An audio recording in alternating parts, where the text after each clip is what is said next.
ತುಳುನಾಡು ಪರಶುರಾಮ ದೇವರಿಂದ ನಿರ್ಮಿಸಲ್ಪಟ್ಟ ಪುಣ್ಯ ನೆಲ ತುಳುನಾಡು.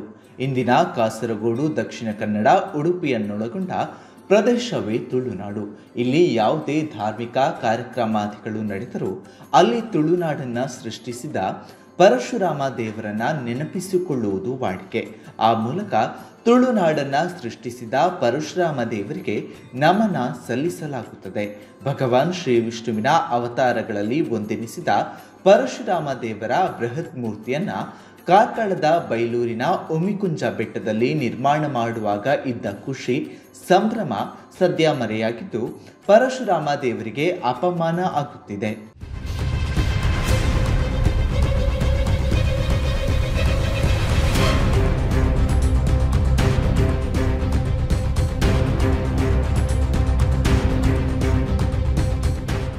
ಬಿಜೆಪಿ ಶಾಸಕ ಸುನೀಲ್ ಕುಮಾರ್ ಅವರ ಮಾರ್ಗದರ್ಶನದಲ್ಲಿ ನಿರ್ಮಾಣಗೊಂಡ ಪರಶುರಾಮ ಥೀಮ್ ಪಾರ್ಕ್ನ ಪುತ್ಥಳಿ ವಿವಾದಕ್ಕೆ ಇನ್ನೂ ಬ್ರೇಕ್ ಬಿದ್ದಿಲ್ಲ.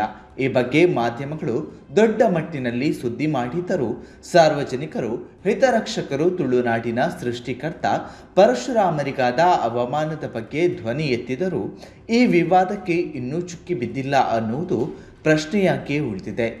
ತುಳುನಾಡಿನ ನಿರ್ಮಾತೃ ಪರಶುರಾಮರನ್ನ ನೆನಪಿಸುವ ಹಾಗೂ ಅವರಿಗೆ ಗೌರವ ಸೂಚಕವಾಗಿ ಲೋಹದಿಂದಲೇ ನಿರ್ಮಾಣ ಮಾಡಿದ್ದ ಪ್ರತಿಮೆ ಲೋಕಾರ್ಪಣೆಗೊಂಡು ಕೆಲವೇ ತಿಂಗಳಲ್ಲೇ ವಿವಾದವನ್ನ ಮೈಮೇಲೆ ಎಳೆದುಕೊಂಡಿತ್ತು.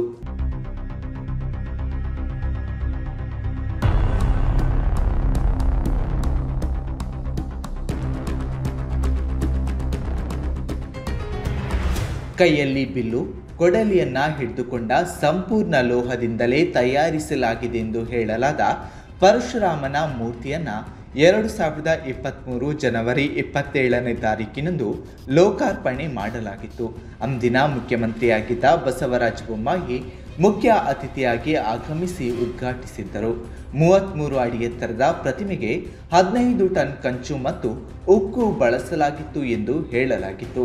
ಇಡೀ ಥೀಮ್ ಪಾರ್ಕ್ ಅನ್ನ ಬರೋಬ್ಬರಿ 15 ಕೋಟಿ ರು ವೆಚ್ಚದಲ್ಲಿ ನಿರ್ಮಿಸಲಾಗಿದ್ದು ಅದರಲ್ಲಿ ಬೃಹತ್ತಾದ ಪರಶುರಾಮನ ಪುತ್ಥಳಿ, ಬಯಲು ರಂಗಮಂದಿರ, ಆರ್ಟ್ ಗ್ಯಾಲರಿ, ಭಜನಾ ಮಂದಿರ ಇವೆ.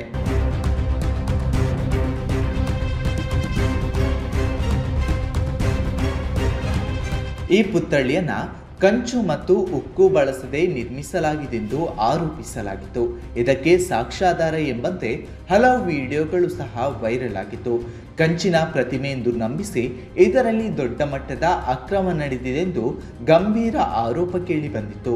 ಪುತ್ಥಳಿಯಲ್ಲಿ ಲೋಪ ಇದೆ, ಸರಿಪಡಿಸುತ್ತೇವೆ ಎಂಬ ಮಾತುಗಳು ವಿವಾದದ ಆದಿಯಲ್ಲಿಯೇ ಕೇಳಿಬಂದಿದ್ದರೂ ಈ ವಿವಾದಕ್ಕೆ ವರ್ಷಗಳೇ ಕಳೆದರೂ ಇನ್ನೂ ಅಂತ್ಯ ಕಂಡಿಲ್ಲ. ಕಾರ್ಕಳ ಪರಿಸರ ಮಾತ್ರವಲ್ಲದೆ ಪರಶುರಾಮರನ್ನ ನಂಬುವ ಲಕ್ಷಾಂತರ ಜನರು ಇದು ದೇವರಿಗೆ ಅವಮಾನ ಎನ್ನುವ ಮಾತುಗಳನ್ನ ಹೇಳುತ್ತಿದ್ದಾರೆ. ಸದ್ಯ ಪುತ್ಥಳಿಯ ಪರಿಸ್ಥಿತಿ ನೋಡಿದ್ರೆ ಸಾಕು, ರಾಜಕೀಯಕ್ಕಾಗಿ ದೇವರನ್ನ ಹೇಗೆ ಬಳಸಿಕೊಳ್ಳುತ್ತಾರೆ ಎನ್ನುವುದಕ್ಕೆ ಈ ಅವಮಾನವೇ ಸಾಕು ಎನ್ನುವ ಮಾತುಗಳು ಕೇಳಿಬಂದಿದೆ.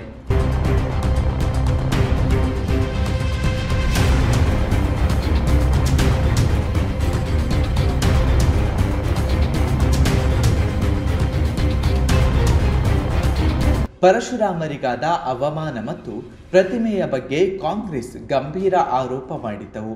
ಈ ಪುತ್ಥಳಿಯ ಸತ್ಯಾಸತ್ಯತೆಗಳು ಬಹಿರಂಗವಾಗಬೇಕೆಂದು ಕೂಗೆಬ್ಬಿಸಿದ್ದರು. ಇದೆಲ್ಲದರ ನಡುವೆ 2023 ಅಕ್ಟೋಬರ್ ತಿಂಗಳಲ್ಲಿ ಥೀಮ್ ಪಾರ್ಕ್ನಲ್ಲಿದ್ದ ಪುತ್ಥಳಿ ಏಕಾಏಕಿ ನಾಪತ್ತೆಯಾಗಿತ್ತು. ಇದು ಮತ್ತಷ್ಟು ಅನುಮಾನಗಳಿಗೆ ಎಡೆ ಮಾಡಿತ್ತು. ಈಗ ಜನರು ಪುತ್ಥಳಿಯ ಸತ್ಯಾಸತ್ಯತೆ ಸಾಬೀತುಪಡಿಸಿ ಎಂದಾಗ ಮೂರ್ತಿಯನ್ನ ಹೊತ್ತೊಯ್ದಿದ್ದಾರೆ ಎಂದು ಕಾಂಗ್ರೆಸ್ ಆರೋಪಿಸಿತ್ತು. ಕೆಲವೊಂದು ವಿಡಿಯೋಗಳು ಇದು ಕಂಚಿನ ಮೂರ್ತಿಯಲ್ಲ, ಫೈಬರ್ನಿಂದ ಮಾಡಲಾಗಿದೆ ಎಂಬ ವಿಡಿಯೋಗಳು ಹರಿದಾಡಿತ್ತು. ಈ ವಿವಾದ ಹುಟ್ಟಿಕೊಂಡ ಬೆನ್ನಲ್ಲೇ ಪರಶುರಾಮರಿಗೆ ಅವಮಾನ ಮಾಡಿದ್ದನ್ನ ಹಲವಾರು ಸಂಘ ಸಂಸ್ಥೆಗಳು ವಿರೋಧ ಮಾಡಿದ್ದವು. ಸ್ವತಃ ಬಿಜೆಪಿ ಕಾರ್ಯಕರ್ತರಿಗೆ ಈ ಬೆಳವಣಿಗೆ ಮುಖಕ್ಕೆ ಮಸಿ ಬೆಳೆದಂತೆ ಆಗಿತ್ತು. ಸದ್ಯದ ಪರಿಸ್ಥಿತಿಯಲ್ಲಿ ಈ ಬಗ್ಗೆ ಯಾವುದೇ ಸಂಘ ಸಂಸ್ಥೆಗಳು ಯಾಕೆ ಸುಮ್ಮನಿವೆ? ಪರಶುರಾಮರಿಗಾದ ಅಪಮಾನದ ವಿರುದ್ಧ ಮತ್ತೆ ಧ್ವನಿ ಎತ್ತಬೇಕಾಗಿದೆ. ಇಲ್ಲವಾದರೆ ಪರಶುರಾಮರ ಶಾಪ ತಟ್ಟಲಿದೆ ಎಂಬ ಮಾತುಗಳು ಕೇಳಿಬರುತ್ತಿದೆ.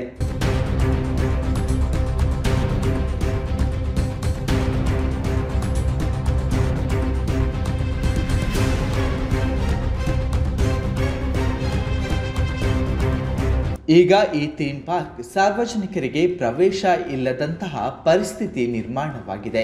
ಬಿಜೆಪಿಯೇ ಈ ಬಗ್ಗೆ ಇಂತಹ ಧೋರಣೆ ತಳೆದಿರುವುದು ಲಕ್ಷಾಂತರ ತುಳುವರಿಗೆ ಬೇಸರ ತರಿಸಿದೆ. ಬೇರೆ ಪಕ್ಷ ಆಗಿದ್ದಲ್ಲಿ ಇಂತಹ ಲೂಟಿ ಕೆಲಸ, ಧಾರ್ಮಿಕ ನಂಬಿಕೆಯನ್ನ ಕೆಡುವುದು ಒಂದೆಡೆಯಾದರೆ, ಹಿಂದುತ್ವದ ಭದ್ರ ಬುನಾದಿಯಾದ ಕರಾವಳಿಯಲ್ಲಿ ಇಂತಹ ಅವಮಾನ ನಡೆದಿರುವುದು ಲಕ್ಷಾಂತರ ಮಂದಿಗೆ ಬೇಸರ ತರಿಸಿದೆ. ನಮ್ಮ ಮಾಧ್ಯಮ ಸಾರ್ವಜನಿಕರಲ್ಲಿ ಅಭಿಪ್ರಾಯ ಕೇಳಿದಾಗಲೂ ಇದೇ ಮಾತುಗಳು ಹೆಚ್ಚಾಗಿ ಕೇಳಿ ಬಂದಿದೆ. ಆಕ್ರೋಶಕ್ಕೂ ಕಾರಣವಾಗಿದೆ. ಸದ್ಯ ನಮ್ಮ ಮನವಿಯು ಆದಷ್ಟು ಬೇಗ ಅರ್ಧಂಬರ್ಧ ರೀತಿಯಲ್ಲಿ ಉಳಿದಿರುವ ಪ್ರತಿಮೆಯನ್ನ ತಕ್ಷಣ ತೆರವುಗೊಳಿಸಬೇಕು. ನಂತರ ಮುಂದಿನ ಕೆಲಸ ಮುಂದುವರಿಯಲಿ. ಆದಷ್ಟು ಬೇಗ ಪರಶುರಾಮರ ಮೂರ್ತಿ ಕಣ್ತುಂಬಿಕೊಳ್ಳುವ ಭಾಗ್ಯ ನಮಗೆ ಸಿಗಲಿ.